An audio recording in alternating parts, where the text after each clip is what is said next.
Salut Romain, très Hey, content salut. de te retrouver pour ce nouvel épisode du Data Sommelier. Alors aujourd'hui, on sera accompagné d'un petit bruit de fond. J'entends le souffleur de feuilles à côté. On verra le résultat final. C'est Mais en tout l'automne. cas, voilà, je suis très content de te recevoir. On se suit depuis longtemps sur LinkedIn. Tu as une émission, un podcast qui s'appelle Data Oops. D'ailleurs, je t'avais repéré parce que je cherchais des infos sur Data Ops et puis j'ai tombé sur Data Oops. Voilà, tu parles de bases de données, entre autres, d'ailleurs. Entre autres. Et aujourd'hui, on va continuer à parler de bases de données parce que tu t'es lancé dans un exercice incroyable de recenser les centaines et centaines de bases de données. Tu en as fait un graphe qu'on va voir. On va faire un deep dive sur ton, ton reporting et on va en même temps peut-être retracer un peu l'histoire des bases de données. Est-ce que c'est bien ça l'objectif? Ouais, tout à fait. On va voir, un petit peu l'histoire des bases de données, d'où elles viennent et puis, un peu les tendances, qu'il y a derrière tout ça. Parce que je suis un passionné de la base de données depuis que j'ai commencé, dans l'informatique il y a plus de 20 ans et donc, pour moi, c'est une passion, hein, les bases de données, SGBDR, RDBMS en anglais, voilà. Exact. Voilà, c'est comme ça que je me suis dit tiens, on va simplement intituler l'épisode RDBMS. Alors, en fait, on va voir des DBMS, pas que des RDBMS, hein, parce que, Exact. voilà, il y a aussi, des autres modèles qu'on va pouvoir un petit peu, creuser. D'accord, j'aurais dû mettre étoile DBMS. Peut-être. OK. Bon, bah, super. Là, je vois que tu as lancé, un dashboard, voilà, que j'ai fait et qui permet de recenser 1017 databases, donc ça fait quand même, un paquet, depuis 54 ans. Et on voit l'évolution, de ces bases de données, le nombre de bases de données qui ont été créées avec un pic en 2014 avec 59 bases créées en une seule année. Donc on est loin, hein, des bases les plus connues, hein, MySQL, Postgre, pour l'open source, puis Oracle, SQL Server, DB2 pour les mais il y a toutes les nouvelles, hein, qui ont émergé. On va aller voir, dans ce dashboard. Ah, j'avais fait en conférence en janvier 2024 et en fait j'avais essayé de rechercher le nombre de databases et Google m'avait ressorti 357 ou 347 et donc tu vois j'étais loin du compte. Ouais, 1000 ouais, databases. ouais. Alors ces bases, c'est 1017 bases de données. Elles sont référencées sur un site de référence qui s'appelle, dbdb.io, qui vient du Carnegie Mellon University, le CMU, qui est tenu par Andy Pavlo, donc qui est très connu dans le milieu, hein. C'est un professeur là-bas, heu, qui enseigne la base de données. Donc c'est quelque chose qui manque, je pense, un petit peu en France, et qui est aux États-Unis. Ben, voilà, il y a carrément des universités qui montent des ben, des cursus basés sur, la base de données, ce qui est quand même, je trouve super. Et Et donc donc on peut ce qui est ouais. incroyable c'est il a recensé lui, il a fait l'effort depuis des années de tout recenser au fur et à mesure. Alors lui, il a commencé son effort seul et puis après, comme ça a bien pris, disons que les éditeurs sont venus d'eux-mêmes et donc chacun recense en fait, ce que fait sa base de données, le site de référence, sur quoi il se base et donc c'est ça qui est intéressant. Voilà donc Et comment t'es venue cette idée en fait? C'est parti de quoi?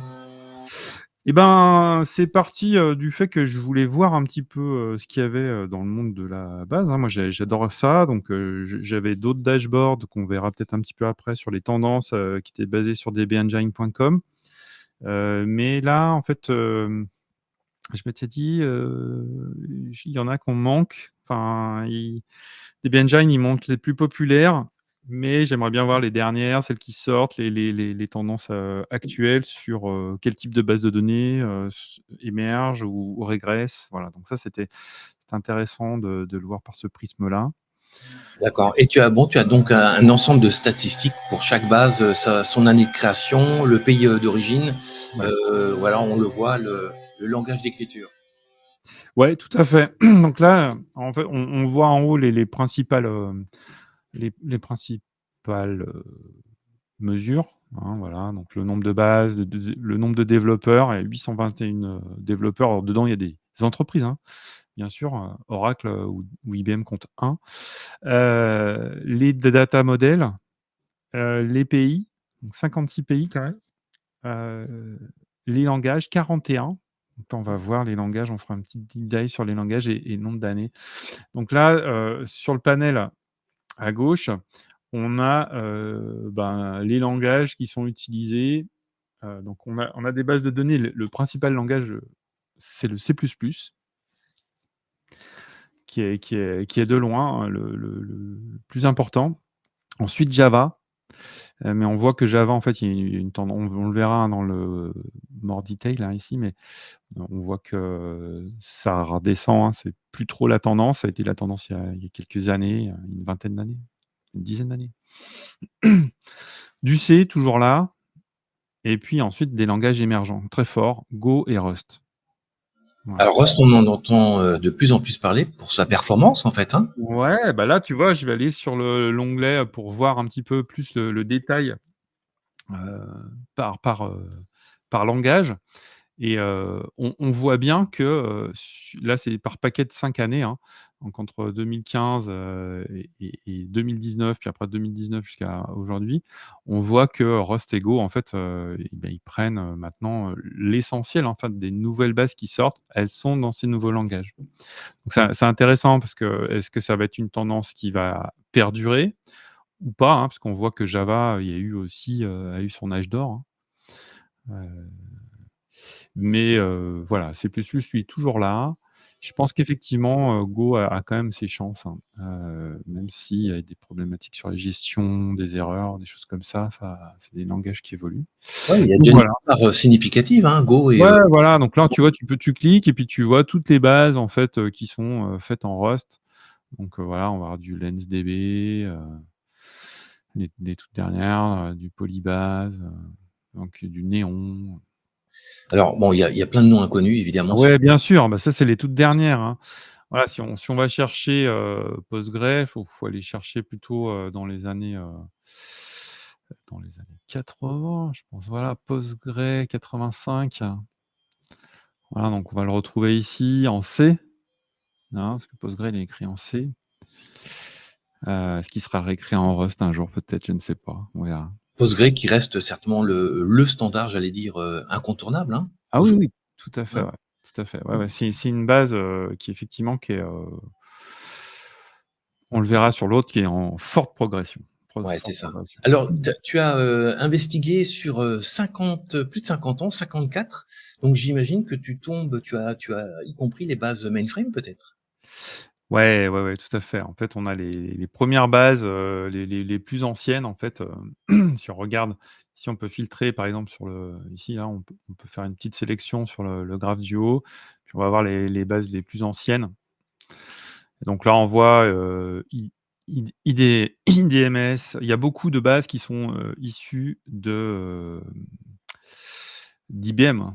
Voilà, Système R, une base d'IBM, on a, Ingres, l'ancêtre de Postgre, hein, qui est là. Exact. Oracle en 77. 77 effectivement. Ouais, MaxDB qui était, je crois, qui était fait côté SAP, hein, 77 aussi, c'est ancien, hein. Teradata 79. Donc là, c'est les anciennes bases. Effectivement. Voilà, donc tu vois, il y en avait très peu, hein, déjà on commence en 64, en 10 ans, en 15 ans, il y avait 23 bases. Ouais, Voilà. ben c'est ça, en Alors fait. qu'en une année, en 2014, on en avait 59, hein, donc c'est vraiment, il y a eu un gros changement. À cette époque-là, on est au tout début, hein, en fait, de la base de données. Ouais, mais c'est incroyable. J'écrivais un petit article, récemment où je disais que, les technologies de base de données mettaient 20 ans à mûrir, hein, et à être reconnues sur le marché et là tu parlais donc de 77 pour Oracle et effectivement que Oracle était, dominant à la fin des années 90, hein, 2000. C'était Oracle, c'était le number one, hein, je pense, hein. Ouais, mais c'est toujours aujourd'hui un des plus Des grosses acteurs. bases de données en entreprise, hein, ça c'est certain. Ouais, Et je c'est te clair. propose, on fera cette analyse, sur l'autre dashboard juste D'accord, après, d'accord. sur les grands SGBD. Là, on est plus sur des grosses tendances, donc sur les langages d'écriture avec, donc une montée de Go et de Rust qui est vraiment sensible. Et puis on a, l'analyse par pays que je trouve aussi intéressante, puisqu'en fait, bon, c'est dominé par les États-Unis, hein, de manière assez importante. Donc Clairement, ouais. voilà, sur les 1000 bases, il y en a 425 qui sont en fait, états-uniennes, ce qui est quand même pas mal. Mais on voit que la Chine, s'est lancée dans la bataille. Ouais, Et curieux, bien sûr, et voilà, donc c'est plutôt dans les années 2010, hein. Il y a eu quelques alors, il y a aussi la Chine s'est fermée, hein, et il y a quand même aussi la peut-être, hem, le fait que maintenant ils communiquent un peu moins. Donc là, on voit qu'il y a il si on regarde la Chine, il y a une grosse chute en fait. En 2024, il y a plus qu'une seule base. Alors qu'en 2021, il y en avait 12 par an. étonnant Alors ça. moi je l'interprète de 2 façons. C'est soit, ben, les Chinois, ils ont décidé de plus apporter de la contribution à ce site, ce qui c'est possible. C'est tout à fait possible, ce qui serait dommage, mais enfin, c'est comme ça. Ou alors ils s'intéressent à autre chose. Ouais, c'est peut-être ça, Ça voilà. peut être ça aussi. Voilà. On voit effectivement que la tendance sur cette dernière année, si on remonte, sur le dashboard précédent, il y a eu une grosse chute. En 2024, il y a eu que 12 bases faites, alors qu'en 2023, il y en avait 32 et en 2022, il y en avait 36. Donc c'est divisé par 3. On est bientôt à la fin de l'année, donc peut-être là, l'année n'est pas complète, hein, mais peut-être qu'on aura quelques bases de données qui vont sortir en fin d'année. Mais, on sent qu'il y a eu une grosse chute Ouais, et cette chute, elle s'explique, je pense, ben, peut-être par le fait que peut-être les Chinois ne communiquent plus, d'une part, heu et puis d'autre part, l'essor de l'IA a fait que, ben, je pense qu'il y a des développeurs qui, ben, il y a des développements de gens qui veulent faire fortune, hein, dans le développement logiciel. Ça existe et puis pourquoi, pourquoi ils le feraient pas, hein? ouais, Je veux dire, si c'est des petits génies, qu'ils arrivent à faire des choses, bah, OK, hein, heu, mais peut-être que l'IA a justement fait basculer ces gens qui, croyaient dans la base de données comme moyen de faire fortune, et ils les ont déviés pour aller faire fortune peut-être avec un autre biais. Voilà, ouais, c'est ça. voilà. Peut-être, l'IA est passée par là et a remporté tous les sujets, heu, Exactement, ouais. Donc à propos de petits génies, j'avais DuckDB en tête. Mais, je sais que tu as fait un épisode d'ailleurs sur DuckDB. j'adore DuckDB. Moi, je suis, très, très friand. Mais on en reviendra. DuckDB encore sur la deuxième partie d'analyse. Alors DuckDB, en fait, on peut le chercher ici, là, on a un petit search, on peut chercher, tout ce qu'on veut. Donc, on peut chercher Duck, par exemple, hein, et puis dedans, en fait, il va nous faire une petite recherche pour nous faire remonter, DuckDB, voilà. Donc là, si on clique, on a la fiche complète de DuckDB qui est assez imposante, hein. On voit qu'il y a beaucoup de choses. Et puis on peut, sur chaque base de données, ben, cliquer et puis aller voir, en fait, le site de la base. Donc ça, c'est D'accord, chouette. d'accord. Ça, c'est chouette, voilà. Je vais revenir, hop, ici et Oui, donc voilà. tu as vraiment tout l'historique, de toutes les bases, de leurs caractéristiques et Ouais, puis, ce qui est intéressant, c'est aussi, c'est aussi de pouvoir, ben, aller sur le site de l'éditeur. Hein, de dire: «Ah tiens, ouais, bah, elle ressemble à quoi?» Voilà, c'est des choses qui manquaient dans la première version de ce dashboard là, qui est sortie, l'année dernière. Donc là, on a refait, quelques petites choses en plus, voilà, des analyses complémentaires et puis la possibilité d'aller directement sur le site de l'éditeur avec des cartes, pour chaque base de données avec toutes leurs caractéristiques qu'on a remontées dans un scrapping. j'imagine. Ouais, ouais, ouais. Donc là, c'était un jeune, qui est passé chez moi là et qui a eu l'occasion de créer son propre modèle. Voilà, on a tout hébergé. Là, on est sur AWS, sur une RDS D'accord. et donc on scrape, voilà, régulièrement fois par jour, on regarde s'il y a des nouveautés, puis on va intégrer ça dans une base et ensuite, bah, là, on utilise du tableau par-dessus pour grapher, quoi.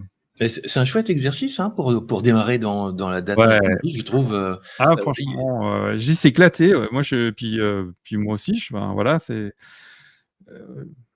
bah, je trouve que, la création effectivement, c'est quelque chose de super, hein, quand on est dans le logiciel, ou quand on a l'occasion de créer quelque chose, on s'éclate, hein. C'est quelque chose de ouais, je encore confirme. meilleur qu'une directive. On est pas dans un truc artistique, hein, mais pas loin. Enfin l'idée, elle est un petit peu là, quoi. Alors ouais, une petite parenthèse, j'ai commencé à faire du développement pendant 10 ans, à ma Ouais, carrière, hein. Je créais des applications et puis après bon, petit à petit, j'ai plutôt glissé vers des métiers, du commerce. Mais parfois ça me manque de créer et je me suis mis à la musique et le petit parallèle, je retrouve beaucoup de plaisir à créer des choses à partir d'une feuille blanche et à composer et je crois voilà, quand on est créateur, on aime bien, voilà, se lancer dans des exercices comme ça. Et ouais. donc pour moi, développement et musique, il y a un parallèle.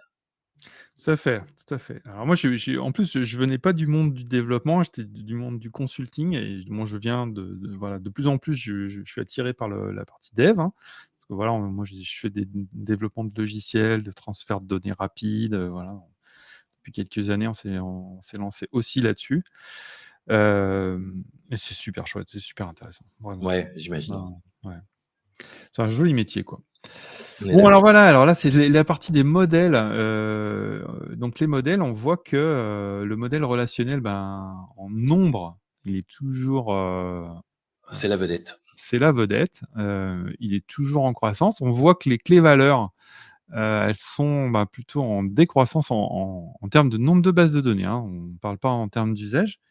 Là, en termes en nombre de bases de données, les bases documentaires, voilà aussi, elles sont plutôt bien portantes, hein, voilà, aujourd'hui sur la dernière, de 2020 à 2024, les bases documentaires, c'est quand même 26 27 D'accord. et les relationnels 34, tu vois? Voilà. Il y a c'est assez stable en fait, hein, on a toujours un tiers de bases de données relationnelles Ouais, les et les grands après le segments, reste, voilà, et on voit l'émergence des bases de données vectorielles. Donc ça, c'est intéressant, hein, sur les 4 dernières années. Donc les bases de données vectorielles, c'est, les mémoires des IA, en fait, on va dire. oui, c'est ça, Voilà, donc exact. les gens qui font du RAG, ils vont stocker en fait ce qu'on appelle des embeddings, donc des vecteurs, dans des bases spécialisées pour ensuite pouvoir aller les rechercher rapidement et ajouter du contexte, à une question pour avoir des meilleurs résultats. On peut faire aussi de la recherche de sémantique tout simple, souvent on la couple avec de la recherche full text, et on a une recherche qu'on appelle hybride. Donc j'ai mon collègue, François Pacul, qui a fait un petit article là-dessus sur notre site, architecture-performance.fr, où on peut retrouver dans la section blog ce même dashboard là qui est totalement gratuit et ouvert, D'accord. Alors que dans tout le les monde peut vecteurs databases, on peut citer, Pinecone, par exemple, qui est Oui, alors, assez en connu, fait, non? voilà, on a alors bon là, c'est dommage. Mais oui, oui, bien sûr, on a Pinecone, on a Milviews, comment ça s'appelle? Ben, PG Vector, Postgre, hein, quand même, qui est considéré, Ouais. là-dedans.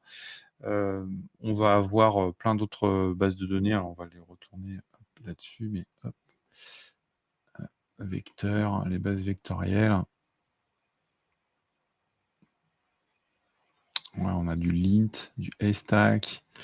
Donc, il y a pas mal de petites, de Ouais. bases de données qui sont vectorielles, ouais. Alors est-ce que ce segment va survivre? Exactement, ça c'est une question, qui mérite d'être posée, on va dire. Ouais, parce que toutes les bases, classiques vont se vectoriser quelque part, hein. On le voit avec Ouais, alors, MongoDB. je vais passer justement sur l'autre dashboard, parce que justement c'est un petit peu, ça dont je voulais parler. Donc voilà, là on est sur un autre dashboard qui est basé sur DB Engine et on voit effectivement les changements de tendance en fait, avec la remontée des bases relationnelles.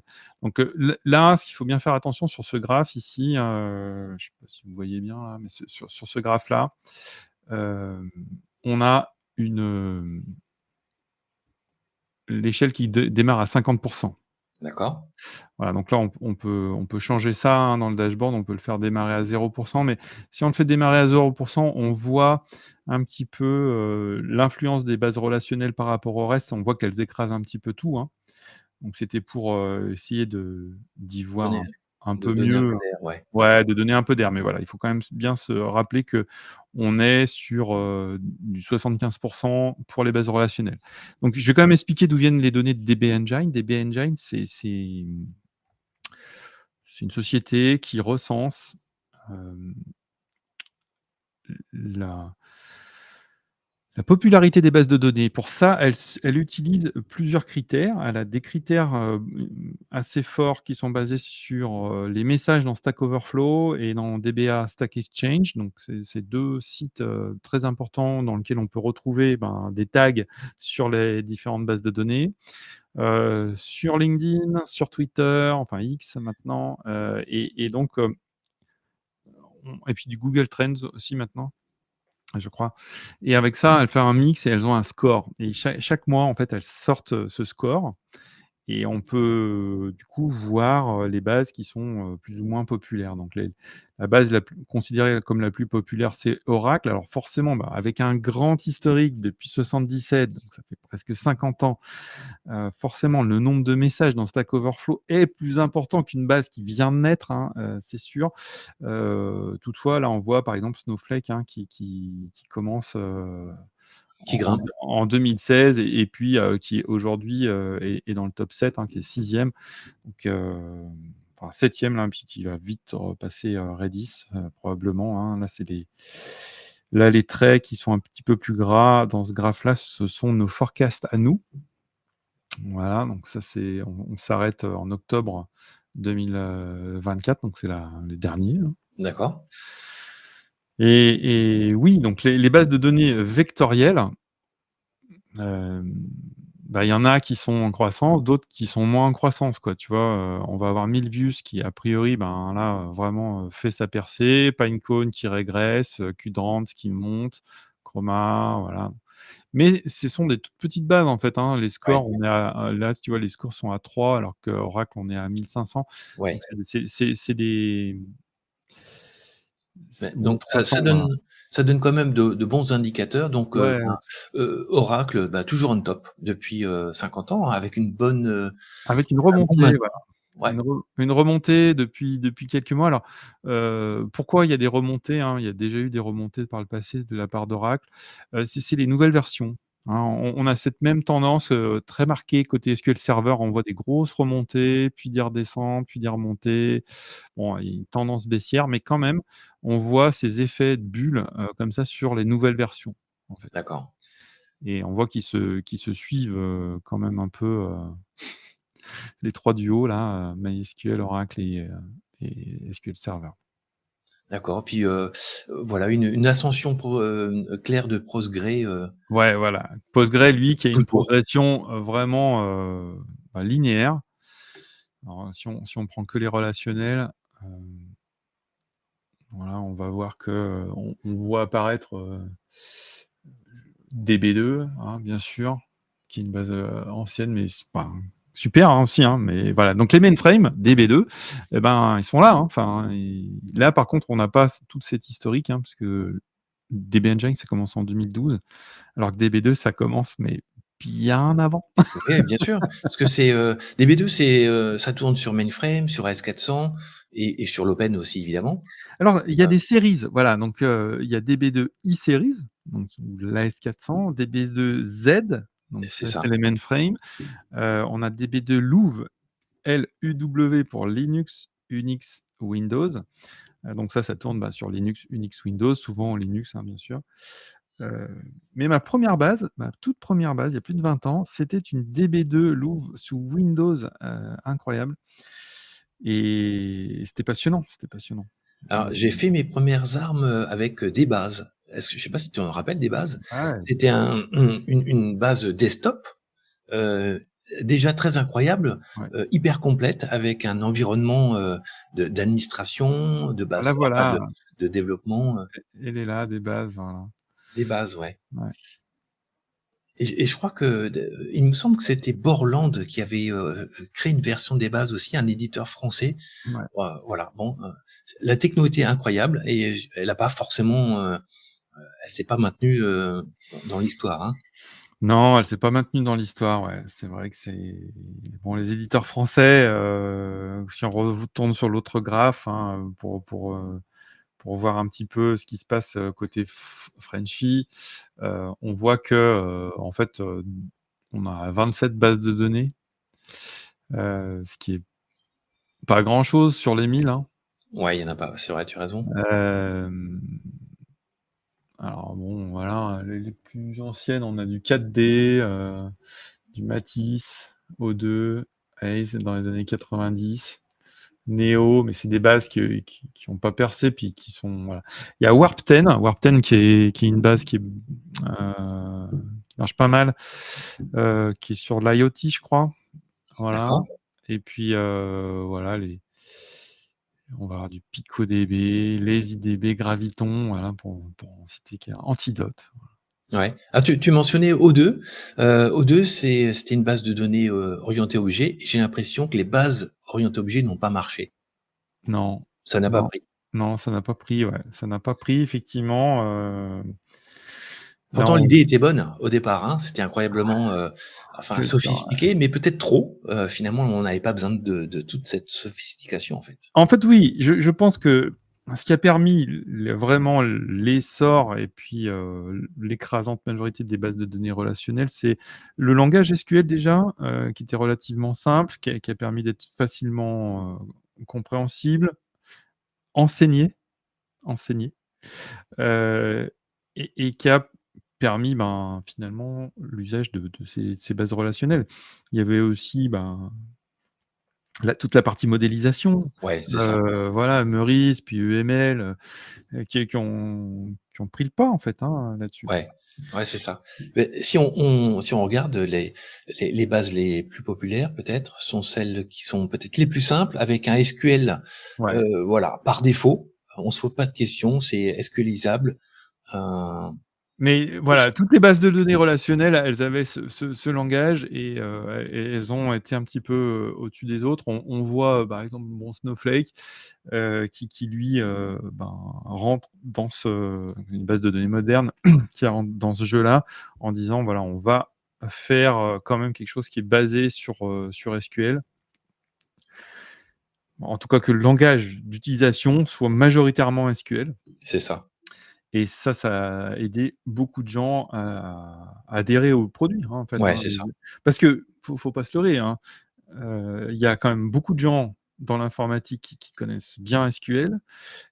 Après, il y a plein de nouveaux langages, qui sont plus ou moins compliqués. Il y a plein d'outillages de l'écosystème qui va autour de ces bases, en fait, est beaucoup plus important parce que plus simple, à utiliser.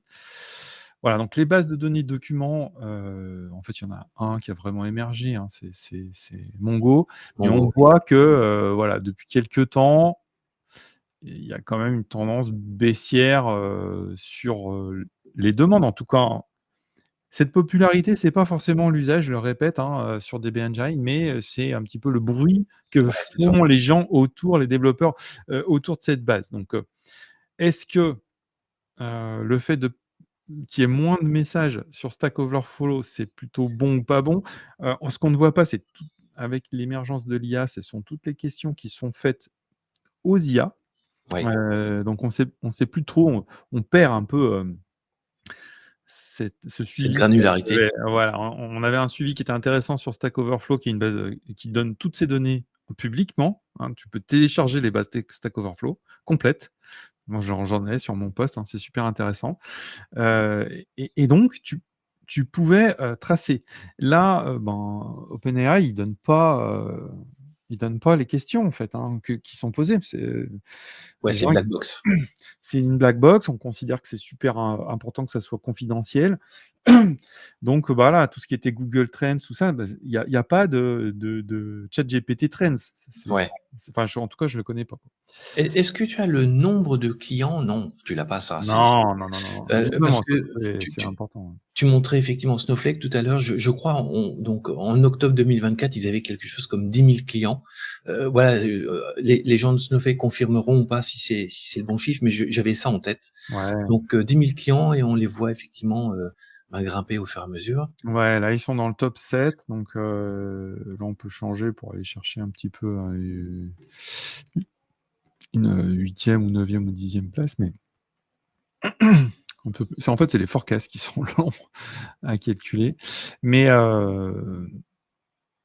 ouais, 10 000, c'est pas tant que ça, en fait, hein. Mhm. Quand tu vois, sur MySQL, je pense que c'est une base les plus répandues dans le monde parce qu'en fait, elles appuient tous les sites WordPress quasiment, C'est ça, c'est embarqué dedans. et en sachant qu'il disait je voyais un article sur une revue, heu, informatique qui disait que la moitié des sites du monde étaient des sites WordPress. Oui, c'est ça. Donc c'est en embarqué Donc et c'est pas forcément comptabilisé réellement dans ces oui, chiffres-là.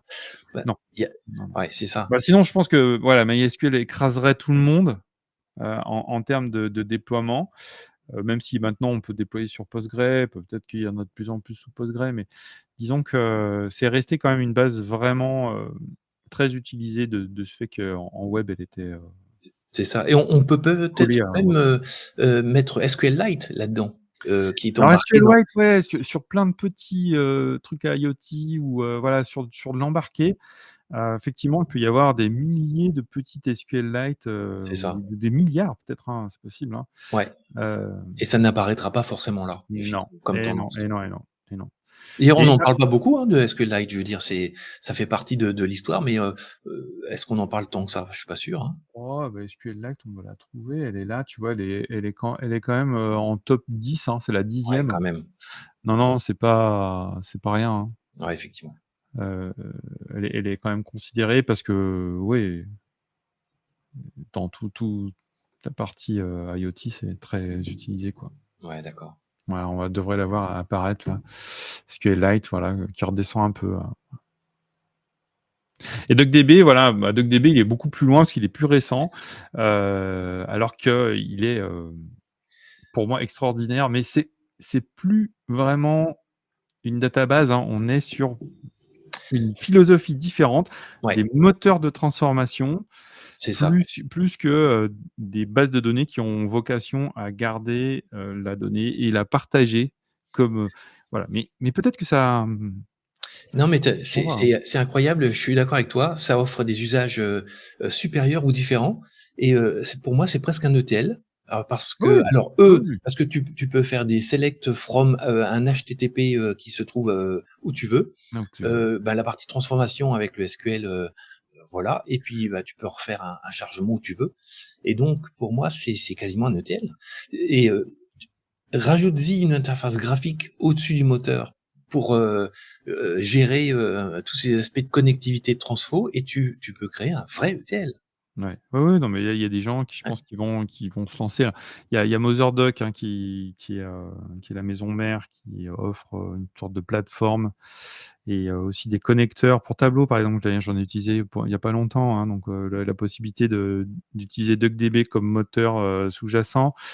Bon, ça, c'est super, hein, c'est vraiment, top. ouais, Et effectivement, cette capacité de lire, beaucoup de fichiers, JSON, Parquet, bien Parquet, sûr, bien sûr. CSV, bon voilà, c'est vraiment les 3 gros, mais on peut se connecter effectivement, comme tu disais, en HTTP ou il y a même sur Hugging Face, hein, on peut aller chercher, carrément des datasets, sur Hugging Face avec un C'est HF ça, 2 slash slash et puis là, on va chercher, là, c'est encore top. voilà et tu as des plugins d'extension, hein. J'ai vu un dernier plugin qui te permettait de communiquer avec du Google Sheet et Oui, oui, oui, tout à fait, ouais. c'est Alors, vraiment les extensions justement, c'est ça où, là, je voulais en finir par là sur les bases de données puisque effectivement, c'est une tendance et enfin, il y a 2 écoles, hein. Les bases de données avec extension, donc je pense que Postgres a été, vraiment la référence.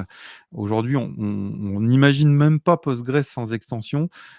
Du Postgre brut de chez brut, ça, bien sûr, hein, ça arrive, dans le web, bien sûr, hein, mais souvent, on met des petites extensions pour au moins suivre, les performances. On peut avoir des extensions plus ou moins grosses. On peut avoir du PostGIS, voilà, donc là, c'est la grosse extension, du timestamp, voilà, c'est pareil, c'est des extensions, très très importantes. Mais il y a plein de petites extensions et DuckDB a repris, cette philosophie avec, plein d'extensions. Là, j'en voyais une aussi il y a pas longtemps, sur DuckDB pour faire du Z-ordering sur, les données qui sont, copiées, dans les parquets. Donc pou pour profiter de la performance de parquet, en fait, c'est intéressant de trier les données dans un certain ordre et donc il y a, pour aller plus vite, il vaut mieux trier sur un champ, un mono-champ et entier et Ouais, donc il y a des fonctions qui transforment des champs qui ne sont pas entiers ou dates, plusieurs champs en un seul champ et numérique et mais qui conservent l'ordre. ouais, d'accord. Donc Donc ça, c'est des il y a des algos et donc ils sont encodés pour justement, faire gagner de la perf. Donc c'est super et voilà, Oracle aussi, ouais, chose que pourtant je pratique Oracle depuis 20 ans, hein et donc la partie card bridge, data card bridge, donc c'est des extensions aussi, hein, qui existent. C'est pas très connu, mais ils se sont aussi dit: «Ouais, ça serait quand même dommage de rater, la possibilité de faire des extensions». Donc on peut étendre, aussi Oracle avec des cartouches, qui permettent d'étendre un domaine fonctionnel ou avec, des data types particuliers pour la finance, pour, l'analyse, des sols, voilà, enfin, d'accord. il y a plein de choses qui sont pas connues. Alors, tu vois, mais je t'en parle à toi, bon, je pense que tu connais quand même maintenant un peu, ce genre de Ben, choses ça et me rappelle, Informix avec justement les systèmes de cartridge. En fait, c'était l'équivalent peut-être de plugins, actuels pour, gérer des types, comme tu disais, notamment des types documentaires et mmh, donc, il y avait moyen de traiter déjà du multimédia avec Informix, dans les années 2000. tout à fait, voilà, donc et voilà, les bases, elles ont bien vu aussi effectivement que la partie extension était potentiellement un atout et donc elles sont allées là-dedans, donc il y a mais par contre, effectivement, c'est toute une communauté qu'il faut faire adhérer à son système et bon, voilà, sur Postgre, effectivement, il y a eu une adhésion qui a été forte. Sur DuckDB, il y a une adhésion très forte là aussi, hein, Exact. qui va très bien marcher, qui va porter cette base, encore. Enfin, ce moteur de transformation, voilà, qui est, comme tu dis, peut-être plus un ETL qu'une base. Ouais et donc là, après, on s'écarte des standards SQL parce que, bah, tu rajoutes des plugins, une façon de communiquer avec ces sources externes un petit peu différentes, et donc tu crées un produit en soi, en fait. C'est un Ouais, tout beau à fait. produit. Ah, c'est passionnant. Ouais, ouais, voilà, donc on voit les clés valeurs, hein, les clés valeurs avec Redis, hein, qui pareil, est un petit peu en perte de vitesse. Alors je pense qu'il y a eu, une perte de vitesse parce que il y a eu, le fait qu'elle soit devenue, je crois qu'il y a eu un sur l'open source ou, sur la notion de payante obligatoirement, donc ça a réduit sa vitesse forcément. Et il y a peut-être une notion qui est difficile à capter en termes d'histoire, c'est que, les clouders reprennent ces technos et changent de nom. Souvent. Donc le Redis, je sais plus, chez Amazon, ça s'appelle pas Redis, je me rappelais plus du nom. Mais il y a aussi ça complexifie la Là, on lecture. a de la tu vois, on a de l'Amazon, enfin là, c'est du multimodèle, mais on va considérer Amazon DynamoDB comme multimodèle, Ouais, Microsoft Azure Cosmos DB comme multimodèle. On voit Databricks aussi qui est considéré comme multimodèle, c'est un des rares qui monte dans ce segment. d'accord. Ce qui est intéressant aussi quand même de voir, côté relationnel, c'est, par exemple, sur la perte de vitesse d'SQL Server, ce qu'on voit pas, c'est qu'il y a quand même Azure Database, hein, qui monte lui, tu vois? Et en fait, c'est quasiment la même chose, hein, enfin Azure Database, c'est du Microsoft SQL Server, Ouais, c'est ça. cloudifié et donc ça participe à la descente d'SQL Server alors que, finalement, la technologie, elle est plutôt stable. Ouais, je suis d'accord. Elle est plutôt stable et en fait, il y a une sorte de cannibalisme, hein, Ouais. entre, les Microsoft Azure SQL Database et SQL Server.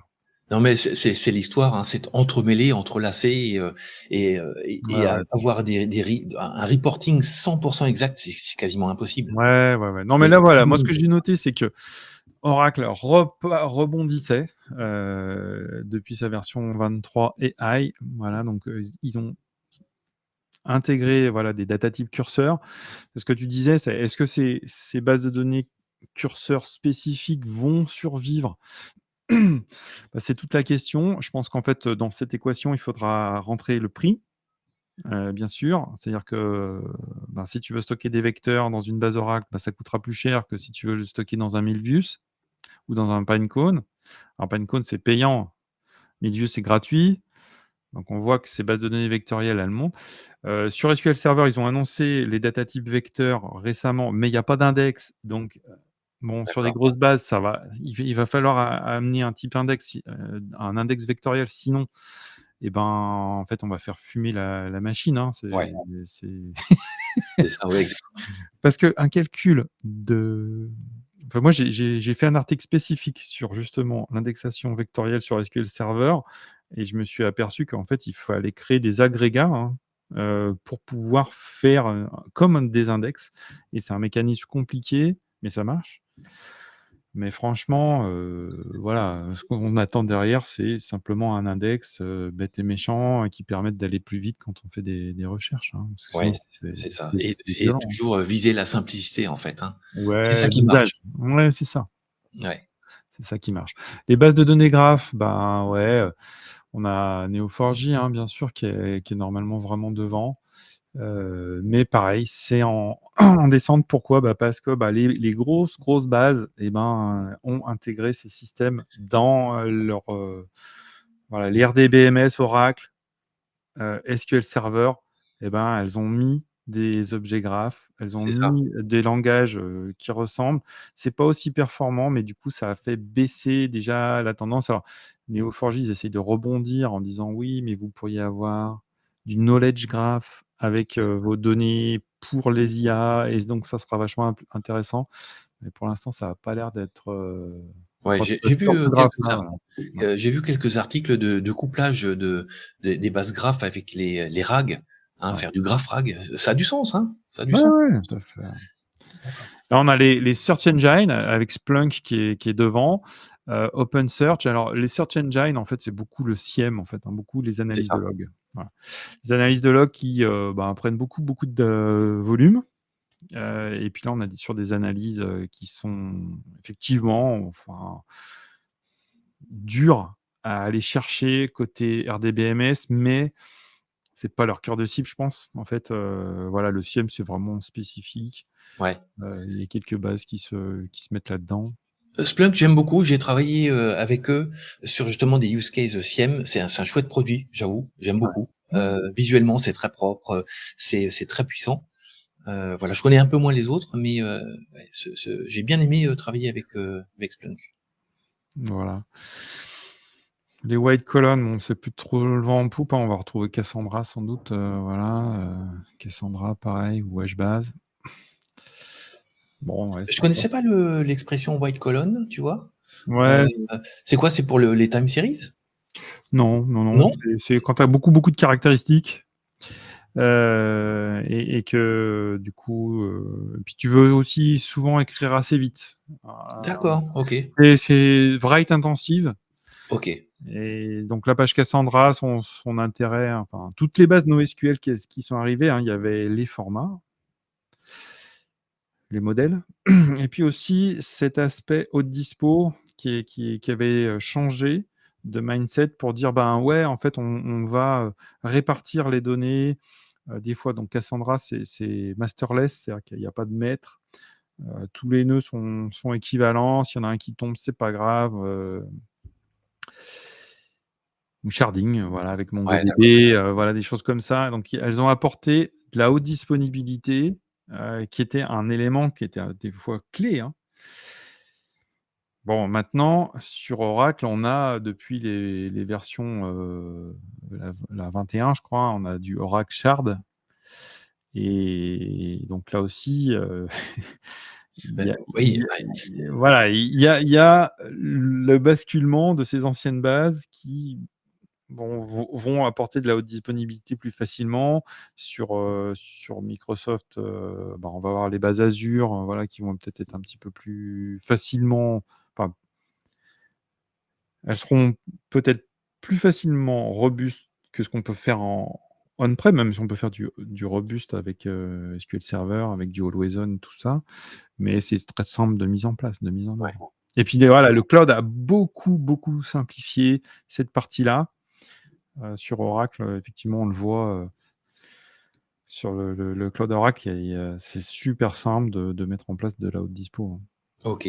Mais écoute, je vois le temps qui file, Voilà. 45 minutes déjà. Oh là là! Merci, en tout cas, merci pour ce brief, c'est passionnant. Je pense qu'on on était parti pour 2 heures là, sans problème. Voilà, ouais, on Mais, arrête de on va devoir abréger. Je me disais que tout ça, ça pourrait presque être un support de cours historique aux bases de données, une super introduction, ouais! à la Et vie ben des bases de données. exactement, après on peut retrouver ça, voilà, dans la section, blog de architecture-performance.fr, voilà. OK. Il y a une petite section blog, voilà, toute simple, hein, voilà, vous allez là-dessus et puis là, vous retrouverez, le dashboard, de Trend. Ah, je sais pas si on heu voit ton écran encore, je ah, sais pas. Mais ah, en tout cas, on mettra toutes les coordonnées parce que le dashboard, il est accessible, gratuitement, hein, c'est ça? oui, tout à fait, exactement, il est accessible gratuitement. Alors attends, Voilà, je là vais on revoit effectivement, on va donc voir mon on va écran. pouvoir jouer avec, ce reporting. Ouais, voilà, donc ici, sur blog, dans la section blog, là, je suppose, ouais, je pense que vous voyez l'écran? Ça y est, ouais. Ouais. Voilà, donc là, il y a plein de choses, tous les articles qu'on poste, chez Architecture et Performance, donc on a plein d'articles sur les bases de données, sur d'autres choses, voilà, des datasets qu'on a un petit peu creusés, qu'on offre, gratuitement pour montrer un petit peu notre savoir-faire en vise, en analyse, heu et puis voilà, sur les bases de données parce que ce qu'on vend, c'est du service, C'est du service, d'accord. voilà, d'optimisation, d'architecture. Voilà, ça s'appelle Architecture et Performance parce qu'on fait de l'architecture et de la performance, tout simplement. Bah, écoute, Romain, merci pour ce cours d'histoire en même temps et puis cette consolidation de toutes ces informations incroyables. Ouais, C'est passionnant, je trouve de comprendre un petit peu les différents marchés, les segments et d'avoir toutes ces stats, en ligne et puis, merci à la personne qui t'a aidé à réaliser ça là. ouais, Donc ouais, Pierre-Antoine, voilà, qu'on Pierre-Antoine, salue. bon, bah, voilà, merci à lui aussi. Heu et puis, bon, je trouve que bon, on a fait qu'effleurer le sujet. Je pense qu'on pourra descendre dans, faire d'autres émissions sur un segment bien particulier. Ouais, Si, Vector Database, si c'est populaire, on regardera quoi dire là-dessus. Mais, je sais que tu as un podcast, hein, tu animes, régulièrement, tu as des émissions, ouais, tout à fait. sur le podcast. Ouais, ouais, là, je fais un podcast sur, DataOps, hein, voilà, C'est ça, DataOps. voilà, donc là, sur dataoops.org, on peut trouver plein d'épisodes. On a l'épisode 51 là, voilà. Donc Bravo, ben, belle production. Ben, on écoute, merci pour ça. On ira dataoupser de temps en temps, pour se rafraîchir, les infos sur le marché des bases de données. ouais, ça marche. Romain, merci. À très bientôt. Allez, merci. À très bientôt. Salut.